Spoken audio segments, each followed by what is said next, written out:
अब पढ़ेंगे ए pinch of एसनफ। जानिए इसके बारे में सब कुछ। अभी तक हम लोगों ने 3 चैप्टर पढ़ा। तीनों चैप्टर के जो राइटर है ना वो इंडियन है। गांधी जी ऑलरेडी इंडियन, शुद्ध देसी इंडियन, ठीक है। जाकिर हुसैन भी आपके इंडियन और मनोहर मालगोनकर भी आपके इंडियन। ये पिंच ऑफ एसनफ के बारे में मैं आपको बता दूं कि ये ऐसे नहीं है, स्पीच भी नहीं है, ये शॉर्ट स्टोरी है। शॉर्ट स्टोरी मतलब ये कहानी है। और ये कहानी कैसा है पूरा बात करेंगे। यह एक कॉमेडी स्टोरी है। कॉमेडी स्टोरी मतलब इसमें बातों को कॉमेडी के रूप में क्या किया गया है, दिखाया गया है। और इसके राइटर है मनोहर मालगोनकर। इसमें अगर देखा जाए तो इनके जीवन से रिलेटेड कहानी भी बोल सकते हैं, क्योंकि इनके जीवन से रिलेटेड बातों को ही दिखाया गया है। सबसे पहले तो बात करेंगे इस चैप्टर के नाम का। तो कई जगह पे कई अर्थ देखने को मिलता है। ये पिंच मतलब होता है एक चुटकी। ये पिंच मतलब एक चुटकी। और असनफ मतलब होता है कोई सूंघने वाला पदार्थ। असनफ मतलब सूंघने वाला पदार्थ। तो जो व्यक्ति आपको खैनी बताया है ना वो गलत है, क्योंकि खैनी को सूंघते नहीं है, याद रहेगा। तो असनफ का मतलब है सूंघने वाला पदार्थ, सूंघनी। इसे सूंघने वाला पदार्थ आप देख सकते हैं कितने मार्केट में नशीले सूंघने वाले पदार्थ उपलब्ध है। जो भी है वो छोड़ दीजिए। तो ये पिंच ऑफ एसनफ का सीधा सीधा अगर देखा जाए सबसे सटीक अर्थ तो इसका होगा एक चुटकी सूंघनी। एक चुटकी सूंघनी। और ये सूंघनी जो है मादक पदार्थ है, नशीला पदार्थ है। और सभी लोग यही मानते हैं कि नशा करने से जो तनाव है ना वो कम होता है, टेंशन कम होता है। और ये सही बात भी है, क्योंकि जनरली नशा करने वाले चीजों में मुख्य रूप से देखिए, अगर अल्कोहल का बात करें तो शराब वगैरह में जो पेय पदार्थ है उसमें पाया जाता है अल्कोहल। खैनी वगैरह में पाया जाता है निकोटीन। और ये जितने भी नशीले पदार्थ होते हैं वो क्या करते हैं, हमारे बॉडी में जाकर के और वो अलग ही प्रकार का हार्मोन रिलीज करते हैं, जिस हार्मोन का नाम है फील टू गुड हार्मोन। जब नशा करने वाले व्यक्ति नशा करते हैं तो उसके शरीर के अंदर एक हार्मोन रिलीज होता है, जिस हार्मोन का नाम है फील टू गुड हार्मोन, अच्छा महसूस कराने वाला हार्मोन, ठीक है। और जब वो हार्मोन रिलीज होता है उनके बॉडी में तो उनका दिमाग रिलैक्स महसूस करता है, ठीक है। तो ये चीजें हैं। और हम देख मतलब जो पियक्कर लोग है उसको मतलब उसको ना तो बच्चों का टेंशन है ना परिवार का टेंशन है, क्योंकि वो क्या ही टेंशन दूर करने के लिए पी रहा है, रिस्क नहीं लेता वो लोग आदमी कभी भी। तो ये चीजें हैं। अब इस चैप्टर के बारे में डिटेल से हल्का समझिए। जो राइटर है वो इंडियन है। इस कहानी में बताया गया है कि जो मनोहर मालगोनकर है वो दिल्ली में रहते हैं। दिल्ली में वो और उसकी माँ रहते हैं, क्योंकि दिल्ली में सचिवालय में वो सेक्रेटरी, अंडर सेक्रेटरी के पद पर है। सेक्रेटरी मतलब होता है सहायक। सेक्रेटरी मतलब सहायक के पद पर है मिनिस्ट्री में। अब वो और उनकी माँ रहते हैं मिडिल क्लास समझ लीजिए, या फिर उससे भी हल्का लोही समझ लीजिए। एक नौकरी कर रहे हैं और एक किराया का रूम लेकर के ये दोनों अपना क्या करते हैं, उसकी मम्मी और वो रहते हैं। उनके मामा है एक व्यक्ति नानू काका। उनके मामा का नाम है नानू काका। जनरली हम लोग मामा को भी इंग्लिश में अंकल ही बोलते हैं, मैटरनल अंकल, ठीक है ना। तो अंकल इसमें सीधा बोला गया है। तो उनके मामा है, नाम है नानू काका, ठीक है। नानू काका जो है वो टाइम टू टाइम दिल्ली आते रहते हैं। कहाँ आते रहते हैं, दिल्ली आते रहते हैं। मनोहर मालगोनकर के बारे में यहाँ पर यह भी बताया गया है कि ये 20वीं सदी के कवि है। किस सदी के, 20वीं सदी के कवि। अभी कौन सा सदी चल रहा है, 21वीं सदी चल रहा है। 21वीं सदी का सीधा सीधा मतलब है कि 2000 यानी कि 2000 जैसे भी 23 है ना, तो अब 20वीं सदी ऑलरेडी आप कंप्लीट कर चुके हैं और 21वीं सदी में 23 साल आ चुके हैं। कोई भी सदी 100 साल का होता है। कितने साल का, 100 साल का। तो ये जब हो जाएगा 21,000, ठीक है। आप हो सकता है तुम लोग देख भी लो 80-90 साल जिंदा रहो तो वो रहेगा ही नहीं, लेकिन 2000 साल। तो दूसरी बात क्या है कि अगर आप लगभग यहाँ पर 75 के लगभग 75-78 के 78 साल के बाद ये 21वीं सदी आ जाएगा। यहाँ 20 है मतलब 20 साल 20वीं सदी कंप्लीट हो चुकी है। और 21वीं सदी चल रही है। अगर कहीं पर लिखा 1980 तो इसका मतलब है कि 19वीं सदी कंप्लीट हो चुकी है और 20वीं सदी में 80 साल हम लोग आगे आ चुके हैं। 20वीं शताब्दी में 80 साल आगे आ चुके हैं। तो ये जो कवि है वो 20वीं सदी के कवि है, यानी कि 1900 फलाना में इनका जन्म हुआ होगा। वो हम आपको एक लिस्ट दे देंगे कि कब हुआ था, 1900 कब हुआ था इनका जन्म। तो 20वीं सदी के लेखक है ये। और इनकी मम्मी जो है किराए का रूम लेकर के रहते हैं दिल्ली में, क्योंकि अंडर सेक्रेटरी के पद पर है ये लोग। तो कोई ज्यादा नॉर्मल ही है, मतलब इनका परिवार कोई हाई फाई परिवार नहीं है। इनके मामा है नानू काका, और नानू काका को मेन हीरो के तरह इस कहानी में प्रेजेंट किया गया है। तो सबसे पहले उनके बारे में जानना बहुत ही क्या है जरूरी है। राजस्थान के रहने वाले हैं बेचारे। सबसे पहले नानू काका के बाद व्यक्तित्व को जानिए। नानू काका एक नंबर का औंधा छाप आदमी, मतलब उनको अक्षर का कोई भी ज्ञान नहीं है, लेकिन उसका स्पीकिंग पावर जो है ना बहुत ही अच्छा है। बोलने का जो क्षमता है वो बहुत ही क्या है अच्छा है। और बहुत झूठ बोलते हैं। क्या बोलते हैं? झूठ बहुत ही ज्यादा बोलते हैं। और झूठ बोल बोल कर ही वो अपने बहुत सारे मकसद में पास भी हो जाते हैं। ठीक है, एक नंबर का चीटिंगबाज आदमी कह लो तुम उसे। झूठ बोलेगा तो फरेब आदमी, चीटिंगबाज आदमी ऐसे काम करते हैं। ये तो हो गया इनके क्वालिटी के बारे में। दूसरा उनके बड़ी ये जो पहनावा उठावा है उनको समझिए। वो पगड़ी लगाते हैं, राजस्थानी पगड़ी। कुर्ता जो होता है ना वो लंबा वाला नहीं, हल्का ऊपर तक ही जो कुर्ता होता है वो, और धोती जो चूड़ीदार जो होता है ना कुछ उस साइज के, और जूता जिसका मुंह ऐसे ऊपर से उठा होता है, ठीक है, वो रखते हैं। और दुपट्टा रखते हैं और हाथ में लपेटे, देखा है ना, ऐसा वाला उनका ठाठ बाट है। उनको दूर से देख करके आप बता सकते हैं कि हाँ बहुत अच्छा पर्सनैलिटी वाला, अच्छा पढ़ा लिखा या फिर नेता टाइप आदमी आप उसे बोल सकते हैं। लेकिन अंदर से वो एक नंबर का अंगूठा छाप आदमी है। अक्षर का कोई भी ज्ञान उनको नहीं है। तो ये हमने नानू काका के बारे में जाना, मनोहर लाल गोनकर के बारे में जाना। अब हल्का कहानी में क्या दिखाया गया है उसको देखते हैं। कहानी में है कि ये बार बार दिल्ली आते रहते हैं, और जब जब दिल्ली आते हैं तो दिक्कत होता है मनोहर लाल गोनकर को, क्योंकि मनोहर लाल गोनकर जो आपके राइटर हैं इसके मामा है नानू काका। अब जब जब दिल्ली आते हैं तो ये किराया का रूम आदमी 25 को थोड़ी लेके आता है। 2 ही रूम है इनका, एक में मम्मी एक में राइटर। और जब नानू काका आ जाते हैं तो राइटर को अपना रूम खाली करना पड़ता है, क्योंकि उनको वहां पर ये करना पड़ता है। एक दिक्कत। दूसरा दिक्कत, ये जब दिल्ली आते हैं तो वो दिल्ली का चक्कर लगाते रहते हैं, घूमते रहते हैं, तो इनको बार बार छुट्टी ले लेकर के इनको दिल्ली घुमाना पड़ता है। इस बार भी कॉल आया है, फोन आया है तो मम्मी उठाई है, और फोन कट जाता है तो राइटर आपके पूछते हैं कि कौन थे, तो बोलते हैं कि नानू काका थे, मतलब मामा थे आपके। इसका तो दिमाग टनटना जाता है कि हम फिर अब होगा, अब समस्या का सामना हमको करना ही पड़ेगा। कहते क्या बात बोले, तो कहे कि वो आ रहे हैं, सो तुम 2 दिन का छुट्टी ले लेना ऑफिस से, और उनको लाने के लिए रेलवे स्टेशन तुमको क्या करना होगा, जाना होगा। बस हो गया बात। इसको तो सबसे पहले से ही पता था कि ऐसा ऐसा होगा ही। तो मनोहर लाल गोनकर छुट्टी ले लेते हैं, और जिस टाइम पर वो आने वाले थे उस टाइम पर जाते हैं रेलवे स्टेशन। जिस गाड़ी से आने वाले थे उस गाड़ी के टाइम पर उनको लाने के लिए ये जाते हैं। प्लेटफॉर्म पर खड़े रहते हैं मनोहर लाल गोनकर जो आपके राइटर हैं वो, और जिस गाड़ी से उनके नानू काका आने वाले थे वो गाड़ी आती है, रुकती है, सभी लोग उतरते हैं और गाड़ी फिर चली भी जाती है। प्लेटफॉर्म फिर से खाली हो जाता है, क्योंकि सारे लोग जिसको जहां जाना था वहां चले जाते हैं, लेकिन नानू काका दिखाई नहीं देते। ठीक है, फिर ये अपना परेशान मुद्रा में थे, क्योंकि कहाँ आया नहीं आया, मतलब आया कि नहीं आया ये सोच रहे थे। फिर देखते हैं तो उसको टीटी के साथ आ रहा है। किसके साथ आ रहा है नानू काका? टीटी के साथ। मनोहर लाल गोनकर समझ जाते हैं कि आज इसको टीटी पकड़ लिया है, बिना टिकट का आया होगा, ऐसा ही आदमी है वो। ठीक है, अब देखो कि कैसे वो टीटी को भी चकमा दे देता है। क्या करते हैं, नानू काका के पास जब आते हैं तो उसको सूटकेस देते हैं और कहते हैं कि तुम चलो, और मंत्री साहब को कहना 5 मिनट रुकने के लिए। समझा रहा है, जैसे इसका कोई मंत्री बाहर में क्या कर रहा हो, इंतजार कर रहा हो। ये सूटकेस लेके चला आता है।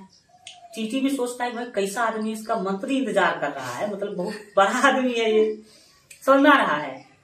वो क्या करता है, टीटी छोड़ देता उसको, क्योंकि टीटी एसपी दरोगा को नहीं बकस, ये मतलब मंत्री एसपी दरोगा को नहीं बकसता है, तो एक मामूली सा टीटी है उसका तो क्या ही कर देगा मंत्री।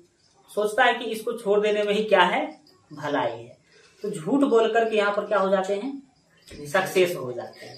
ये सब क्वालिटी लाइए आप लोग भी, ठीक है। तो इस चीजों में अब जब वो सूटकेस लेकर आ रहे थे तो उस सूटकेस में मतलब जैसे बिल्ली, हाँ बिल्ली उल्ली जो होता है ना, उसके बोलने की आवाज आ रही थी। मनोहर मालगोनकर डर भी रहे थे कि अगर कोई पुलिस पकड़ लिया तो फिर क्या करेगा, क्योंकि आप ऐसे बंद करके जानवरों को नहीं ले जा सकते हैं, ठीक है। अब उसके सूटकेस में बिल्ली जैसी आवाज आ रही थी। अच्छा यह था कि बगल में शादी का फंक्शन चल रहा था स्टेशन के बगल में, तो उतना ज्यादा आवाज नहीं मतलब हो पाता है बिल्ली का। वो किसी तरह बचते बचाते आ जाते हैं, अपने गाड़ी में बैठ जाते हैं। फिर उधर से नानू काका भी आ जाते हैं, क्योंकि उसको भी तो छुट्टी मिल गया था, समझ में आ ही रहा होगा। ऐसे आदमी है ये।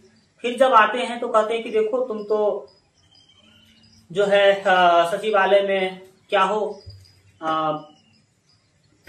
काम करते हो, तो तुम एक काम करो, हमको मंत्री से मिलवाओ। किससे मिलवाओ, मंत्री से। मिलने का कारण कुछ भी नहीं, ऐसे फालतू, समझ में आ रहा है।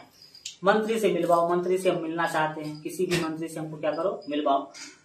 राइटर समझते थे कि मंत्री तो ऐसे अरे गहरे नत्थू खैरू से बात करता नहीं है, मिलता नहीं है, इसको तो मिलने वाला है नहीं। तो कहते ठीक है चलिए हम आपको ले चलेंगे सचिवालय, वहां पर बहुत सारे मंत्री होते हैं, तो आपको आप मिल लीजिएगा।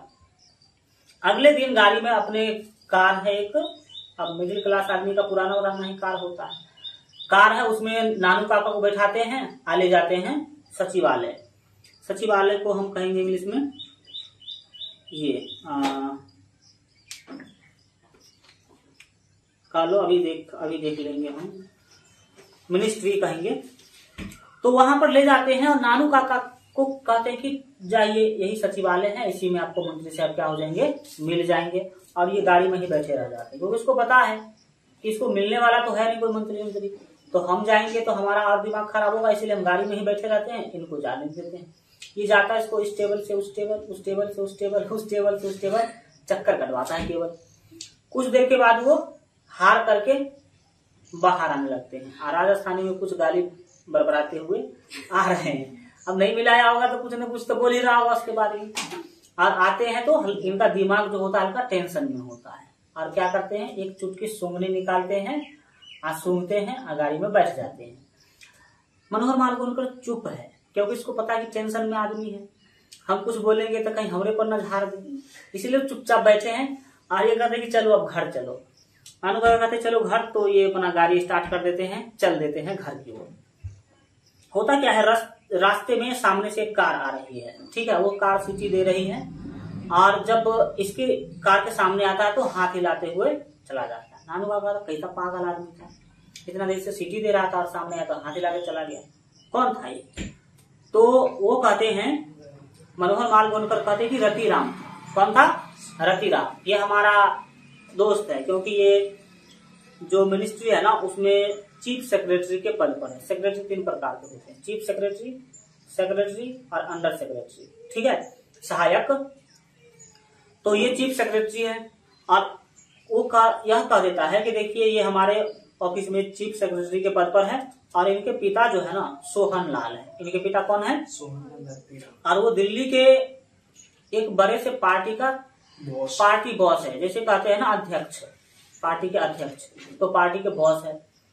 कहता ऐसी बात है, तब तो इससे हमको मिलना पड़ेगा, क्योंकि ये हो सकता है कि हमको मंत्री से मिलवा सकता है। तो फिर ये अगले दिन क्या कहता है कि चलो रतिराम के घर पर, हाँ चलो रतिराम के घर पर चलो, उसको बोलेंगे कि तुम क्या कर दो, हमको मंत्री से क्या कर दो, मिलवा दो। कहता ठीक है भाई चलेंगे, कोई दिक्कत नहीं। अगले दिन ये रतिराम के घर पहुंच जाता है, और रतिराम के घर पहुंचता सोहन लाल से मिलने के लिए। सोहन लाल है रतिराम के पिता, रतिराम पुत्र है जो चीफ सेक्रेटरी के पद पर है, और सोहन लाल है, सोहन लाल उनके पिता है जो कि पार्टी के बॉस है। ये पहुंचते हैं उनके घर पर, तो बड़े बड़े लोग, ये तो गेटमैन होते हैं, गेट पर इसको रोक लेता है, क्या बात, तो कहता है कि हमको सोहन लाल से मिलना है, क्या काम है। इसके पास तो कोई काम था नहीं, वो कुछ कुछ बोलता है। तो वो कहता है कि जो है ना सोहनलाल घर पे नहीं है, जबकि वो घर में ही था। वो कहता है घर पर नहीं है। इसको पता चल जाता है सोहनलाल को कि सोहनलाल घर पे ही है, अंदर जैसे बरामदा पर से नहीं पता चल जाता है, तो पता चल जाता है सोहनलाल अंदर में बात कर रहा था हजरत बरकत अली के बारे में। कौन व्यक्ति है? हजरत बरकत अली। हजरत बरकत अली से सोहनलाल को कुछ काम है, कुछ क्या है, महत्वपूर्ण काम है, और सोहनलाल हजरत बरकत अली से मिलना चाहता है। ठीक है, क्योंकि उसको कुछ काम है और वो मिल नहीं रहा है, तो उसे मिलना चाहता है। यह बात समझ लेता है नानू काका। नानू काका समझ जाता है कि सोहनलाल को हजरत बरकत अली से कोई महत्वपूर्ण काम है। अंदर में बात कर रहे थे कॉल वगैरह पर, लेकिन इसको बोला गया कि सोहनलाल है नहीं। तो ये बरामदा पे खड़े हैं और वहां से ही जोर से बोलते हैं अपने किसको, मनोहर माल गोलकर को, कि चलो आज सोहनलाल नहीं है तो हमको आज हजरत बरकत अली से मिलना है, उन्हीं से जाके मिल लेते हैं। देख रहा है समझ आ रहा है। अब सोहनलाल अंदर में सुनता है कि कौन आदमी है, हजरत बरकत अली कोई जानता है। ये क्या जाएगा अंदर, वही बाहर आ जाता है। समझ आ रहा है, देख रहा झूठ फरेब आदमी। अब बाहर आ जाता है, कहता क्या बात, मतलब आप हजरत बरकत अली को जानते हैं? कहता हम तो जानते हो, हमारे बचपन का मित्र है। आज भी वो कोई बड़ा फैसला लेता है तो हमसे पहले पूछता है, राय विचार करता है, तब कोई बड़ा फैसला लेता है। कहता भाई तब तो आप हमारा बहुत महत्वपूर्ण आदमी हुए, आप क्यों आए बोलिए? कहा कि देखिए हमको मंत्री से मिलवा दीजिए, हम मंत्री से मिलने आए हैं। कहता ये मिलवा देंगे, लेकिन आपको हमको हजरत बरकत अली से मिलवाना पड़ेगा। कहा कि ये तो हमारा दोस्त है, जब कहिएगा तब मिला देंगे। कहता ठीक है, तो एक पेपर पर अपॉइंटमेंट लिख करके उसको देता कि आप ये दिखाइएगा तो आपको मंत्री साहब से भेंट हो जाएगा। और उस जिस मंत्री से मिले वेलफेयर मिनिस्टर है ना, हाँ, कल्याण मंत्री, कुछ कल्याण मंत्री से वो क्या करते हैं, मिलने का अपॉइंटमेंट दे देते हैं। इसका तो काम बन गया। कहता कि देखिए कल हम आएंगे आपको और मिलवा देंगे हजरत बरकत अली से। ये चल रहे थे वहां से, और फिर अगले दिन इनको तो अपॉइंटमेंट मिल गया था पेपर। अब ये लेकर के कहाँ जाने वाले हैं, मंत्री के घर पर। ठीक है, आज का कि देखो मंत्री के यहाँ जा रहा है ना, तो ये तुम्हारा टूटी फूटी कार चलने वाला नहीं है। तुम किसी अपने अच्छे मित्र से अच्छा वाला नया वाला कार लाओ, और तुम क्या करो कि ड्राइवर वाला ड्रेस पहन लो। कैसा ड्रेस? ड्राइवर वाला, ताकि लगना चाहिए भाई बड़ा आदमी है, इसका ड्राइवर भी ड्रेस में ही रहता है। और खुद क्या करता है, पंडित वाला ड्रेस पहन लेता है। कैसा ड्रेस पहन लेता है? पंडित वाला, और चल देता है। ठीक है, वहां पर जाता है तो आप किसी भी बड़े वैसे ऑफिस वगैरह में घुसेगा तो एंट्री लिखवाता है, आपका सिग्नेचर लेगा, आने का टाइम लिखेगा, आप क्यों आ रहे हैं कारण पूछता ही नहीं है। तो एंट्री जब इनसे लिखवाया जाता है तो इनको तो लिखने उठने आता है नहीं। कहता आप ही लिख दीजिए, मैं बोल दे रहा हूँ। ठीक है, तो वो बोल देता है और कहता है कि मैं महाराजा निनौर का राज पंडित हूँ। क्या हूँ? राज पंडित। यहाँ भी झूठी बोल रहा है, समझ आ रहा है। तो महाराजा निनौर का मैं क्या हूँ, राज पंडित हूँ। इस रूप में अपना परिचय देकर के अंदर जाता है और मिल करके आ जाता है, और अगले दिन राजस्थान के लिए रवाना। अब मनोहर माल गोलकर सोच रहे हैं राइटर कि अब सोहनलाल कोई मिलवाया नहीं, वो कहीं हम पर न बरसे कि वो कहाँ चला गया आदमी सोहनलाल, जो है वो कहेगा कि हजरत बरकत अली से मिलवाया नहीं। फिर मनोहर माल गोलकर सोचते हैं कि हमारे मामा माहिर है इस सब में, संभाल लेंगे इस मामला को भी, हमको सोचने की जरूरत नहीं है। तो ये कुछ कॉमेडी वे में इस बातों को दिखाया गया कि पूरा कहानी है। अब आपको पूरा कहानी आपने सुन लिया, अब इससे रिलेटेड ऑब्जेक्टिव आ जाए चाहे सब्जेक्टिव आ जाए, एक्सप्लेनेशन वाला भी क्वेश्चन आता है, तो आपको आराम से क्या हो जाएगा, बन जाएगा, काहे नहीं बनेगा। तो अब आप इसको लाइन बाय लाइन पढ़िए 5 मिनट में। देखिए क्या लाइन बाय लाइन, इसमें बस वही चीज जो चीज आपको बताए हैं। तो कॉमेडी स्टोरी है कि नहीं? एकदम कॉमेडी स्टोरी है। चलिए शुरू करते हैं, देखते हैं क्या है। A pinch of snuff is a fine short comedy story. यह एक शॉर्ट कॉमेडी स्टोरी है। It has been written by a short story writer of the 20th century Manohar Malgonkar. 20वीं सदी के short story writer Manohar Malgonkar के द्वारा इस story को लिखा गया है। This story has been taken from the collection contemporary Indian short story in English. एक बुक है जिस बुक का नाम है contemporary Indian short story in English. Exam में पूछेगा कि ये pinch of snuff is taken from, मतलब ये पिंच ऑफ स्नफ कहाँ से लिया गया है, तो आपको बताना होगा temporary Indian short story in English, ये किताब का नाम है और इसी किताब से यह चैप्टर निकाल करके आपके सिलेबस में डाला गया है। ठीक है, अब पढ़िए दूसरा पैराग्राफ क्या है। In the present short story, इस प्रस्तुत शॉर्ट स्टोरी में द राइटर ट्राइज, राइटर कोशिश कर रहे हैं, टू शो मतलब दिखाने का, क्या दिखाने का, दैट मतलब कि हाउ ए पर्सन, किस तरह से एक व्यक्ति, गेट सक्सेस मतलब सफलता पा लेता है, इन हिज पर्पस, अपने पर्पस में कैसे सफलता पा लेता है अपने सोच में, बाय टेलिंग ए लाई, झूठ बोलकर कैसे अपने मकसद में सफल हो जाता है कोई व्यक्ति, उस चीजों को इसमें क्या किया गया है, दिखाया गया है। The writer presents Nanu Kaka as the central character of this story, इस कहानी के मेन हीरो के रूप में नानू काका को दिखाया गया है। देखो सबसे महत्वपूर्ण वही है कि नहीं इस कहानी में, एज वी नो, जैसा कि हम जानते हैं, नानू काका इज राइटर्स अंकल, नानू काका जो है वो राइटर के क्या है, अंकल है, मैटरनल अंकल कह लो, मामा जी कह लो।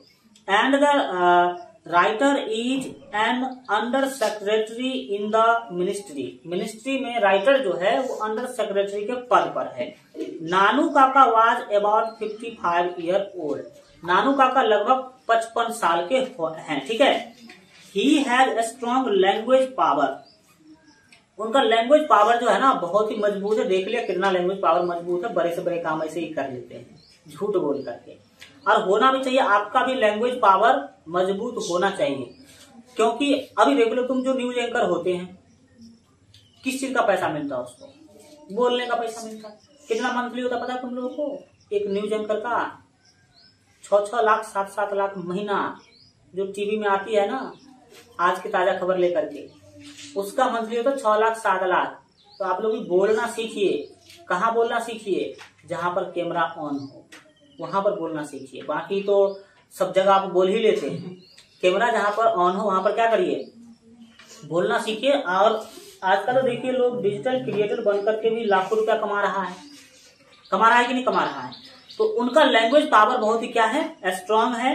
He has an attractive personality, और उसका पर्सनालिटी भी बहुत ही अट्रैक्टिव है, देखकर लगेगा कि हाँ कोई मतलब है बड़ा जमींदार आदमी, उस टाइप के लगते हैं। बट ही है ना tales A lie, but he tells a lot of lies, लेकिन वो बहुत ज्यादा झूठ बोलते हैं। टीटी को झूठ बोला, आप देखेंगे तो सोहन लाल को झूठ बोला, यहाँ पर देखेंगे तो महाराजा लिनौर के हेरिडेटरी पंडित के रूप में अपने आप को बता दिया। वंस ही, एक दिन, wished to see some minister, एक दिन उनका इच्छा होता है कुछ मंत्रियों से मिलने का। सो मतलब इसीलिए ही वेंट टू दिल्ली, वो कहा जाते हैं, दिल्ली जाते हैं। एट द राइटर्स रेसिडेंस, कहाँ पर, तो राइटर के घर पर, आवास पर।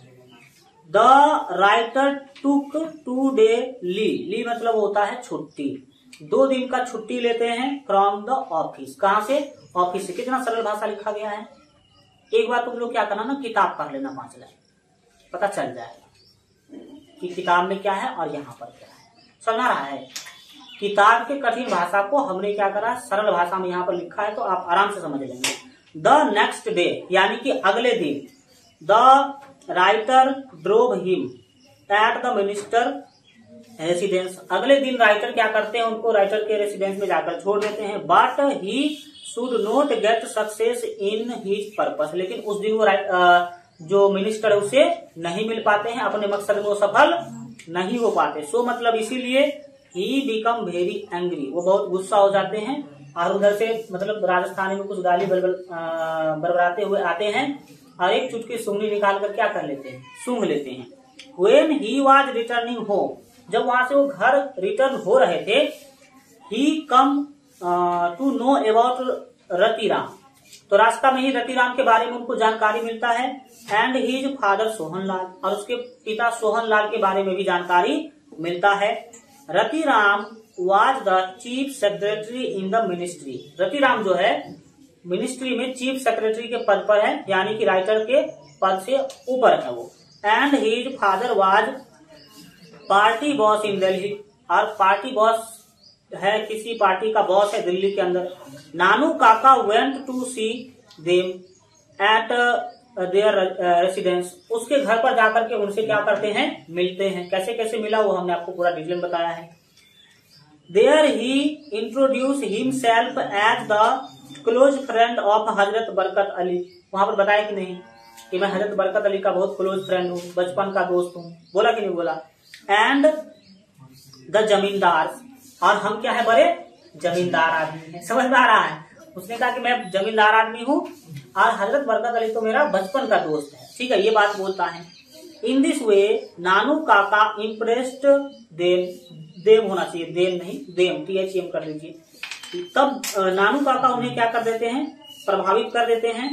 And he was given the appointment to see the welfare minister next day, और वेलफेयर मिनिस्टर से, कल्याण मंत्री से मिलने का अपॉइंटमेंट ले लेते हैं उनसे। द नेक्स्ट डे, अब अगले दिन, Nanu Kaka went to see the minister with the writers by luxury car, एक नया लग्जरियस कार लेते हैं और उसमें मिलने जाते हैं। He also used the dress of an astrologer, astrologer मतलब जो पंडित वाला जो ड्रेस है ना, या फिर कह लीजिए हाँ ज्योतिषी वाला ड्रेस पहन लेते हैं खुद। The Nanu Kaka introduce himself as the hereditary pandit of Maharaja of Ninaur, और वहां पर जाकर के कहते हैं कि मैं महाराजा निनौर का क्या हूँ, कुल पुरोहित हूँ। इन this way Nanu Kaka got success to see the minister, और मंत्री से मिलने में सक्सेस हो जाते हैं। अब आप लास्ट में अपना एक लाइन बोल दीजिएगा। In this way we can say that a pinch of snuff is a fine comedy story, कि पिंच ऑफ एसनफ क्या है, एक अच्छा सा कॉमेडी स्टोरी है। अब अगले क्लास में हम लोग आई हैव ए ड्रीम देखेंगे। इस तरह से बहुत जल्द आपका ये बुक वाला पार्ट जो है ना कंप्लीट हो जाएगा, ठीक है। चलिए सर, इसमें तो धोबी सर का भी तो चर्चा हुआ।